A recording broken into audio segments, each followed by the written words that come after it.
page turners, and welcome back to the channel. I'm Matthew, the man with a hat who reads. And today we are looking at the month to come. This is my May TBR video. I have 10 books set aside here for May as of right now, and who knows what might change between now and then. I'll probably end up picking up something else somewhere along the way. We do have a couple of carryovers from April that I know I'm not going to get finished. I don't have them handy with me right now, but I know I'm not going to get Boy's Life or Agent 17 finished by the end of April. I know this for a fact because as you're watching this, I don't even think I'll have them started yet. So, and this video is going live on Tuesday, so I might have them started by then, but they're definitely not going to be finished. So those two will obviously get added into these other 10 that we're going to talk about today. So let's start with some rereads first for the month.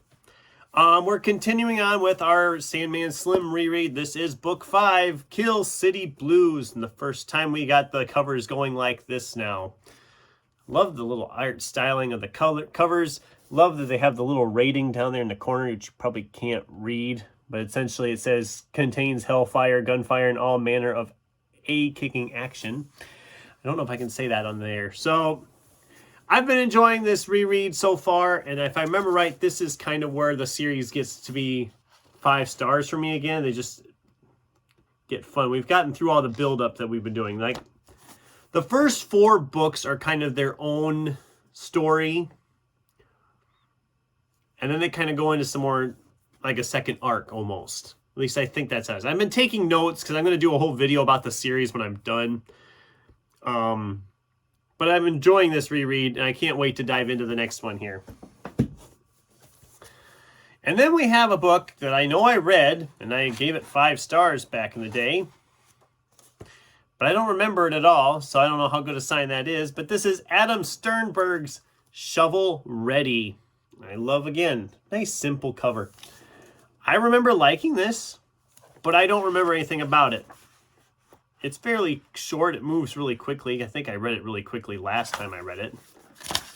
It's 243 pages, so it'll be a fast read when I get to it, most likely. And I'm mainly rereading this just because I don't remember it. And as I've been going through books and cleaning stuff out and deciding if I want to keep things or get rid of things, I have to be more particular. And if I don't remember what the book is about, that's not a good sign. I'm currently rereading another book similar to this one called Prepare to Die. And I'm like over 50 pages in. Nothing is really ringing any bells of remembering it. And I know I read it. I know I read it. But it's just not clicking. And I don't know if I finished rereading it, and I probably won't keep it. I don't think I'll keep it because it's not clicking with me. Don't think that'll be the case with this one, but who knows? We'll see what happens. All right. We have Matt Hill's Graft. This is an angry robot sci-fi novel. I was originally going to read this last year, in November, I think it was. But then when I seen that it's set in the year 2025, I decided I would wait a few months until we got into 2025. And now here we are.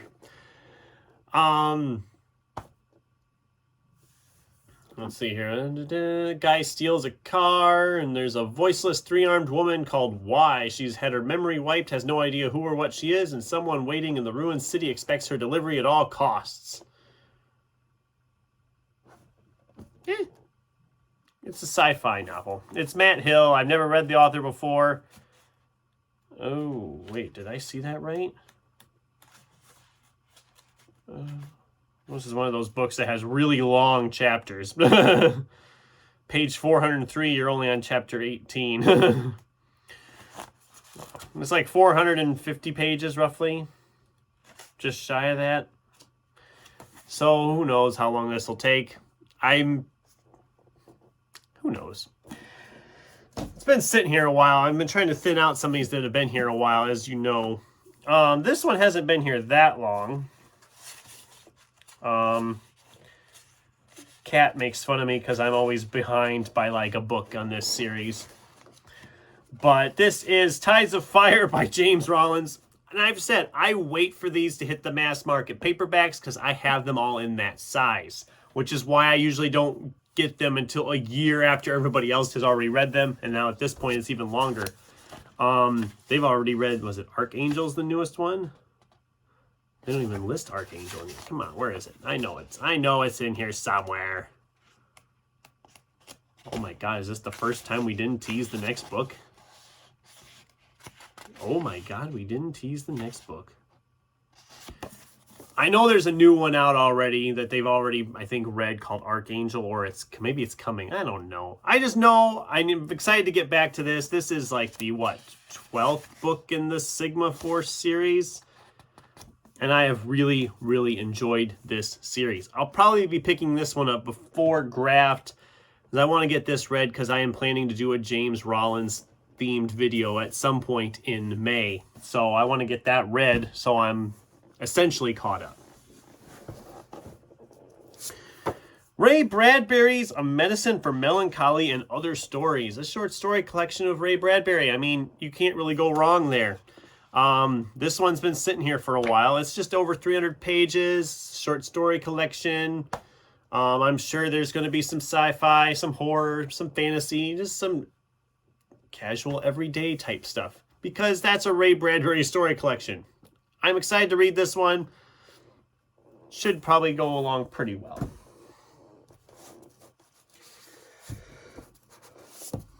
Another book that has been in multiple TBRs in the past, and I have yet to read it. This is a David Mitchell novel. I think it's the last one of his I haven't read.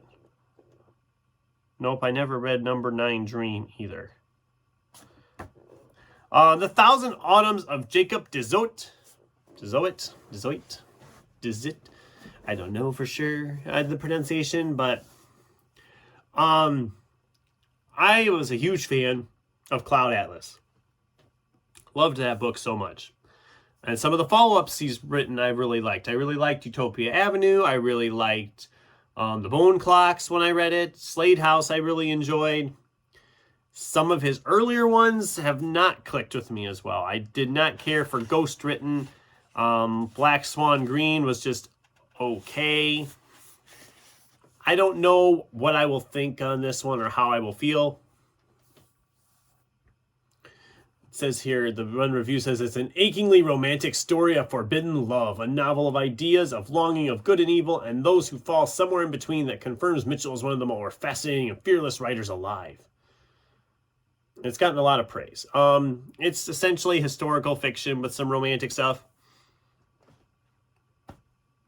We'll see how this goes. I have a feeling, I'm hoping I'm wrong and that this really works with me, but I have a feeling I'm going to be slogging with this one. I hope that's not the case. But we'll see what happens, I guess, between now and then. This is a fairly new one. This is The Cat Who Saved Books by Sosuke Natsukawa. I just wanted something cozy and relaxing. This teenager has inherited a secondhand bookshop from his grandfather, and then a talking cat appears and needs his help to go on this cross-dimensional journey to save books from abusive and negligent owners. It's giving me some Before the Coffee Gets Cold vibes. It's giving me some What You're Looking For Is in the Library vibes. Like the cover. Kitty's cute. It's not very long. It's under 200 pages, so I have a feeling this one will fly by when I finally get around to reading it this month. I haven't had this one that long. I think I picked this up after Christmas. But I am excited to tackle this one. So this one is definitely going to be read here in May. Okay, now we're getting to some big ones. Well, a big one. I've had a lot of people in BookTube that have raved about this series. And it's kind of scared me to pick it up because I'm thinking everybody loves this. What if it doesn't work for me? It's essentially 2 in 1. And there's 3 volumes of this series, but I only have the first one right now because I wanted to give it a try. This is Michael J. Sullivan's Theft of Swords, Volume 1 of the Rhaenyra Revelations. Like I said, multiple channels have told me how great, I've talked about how great this series is. So I'm trying to keep my expectations in line and go in and be just like, okay, we're going to have fun with this. And hopefully it's as great to me as it is to everybody else. I don't know. I'm terrified. I'm scared. I'm really just hoping that this works out great for me and I absolutely love this. Because if it does, I will then pick up the next 2 volumes pretty quickly. Because I've heard this series is really good. And I'm really just, I'm hopeful. I'm so hopeful that it works for me. All right. Edward Ashton's Antimatter Blues, a Mickey 7 novel. This is, of course, the sequel to Mickey 7, a book I read a year and a half ago and really enjoyed. Recently saw the movie adaptation of Mickey 7. Thought they did a really good job with it, and it's gotten me excited to pick this one up. Again, not very long. Under 300 pages. God, I gotta stop yawning. I'm gonna fall asleep on camera. That's not cool. So yeah, I am very excited to finally get to this one. I thought about saving it for Sci-Fi September, but I thought, you know what? The movie is still semi-fresh in my head, which kind of refreshed the book in my head.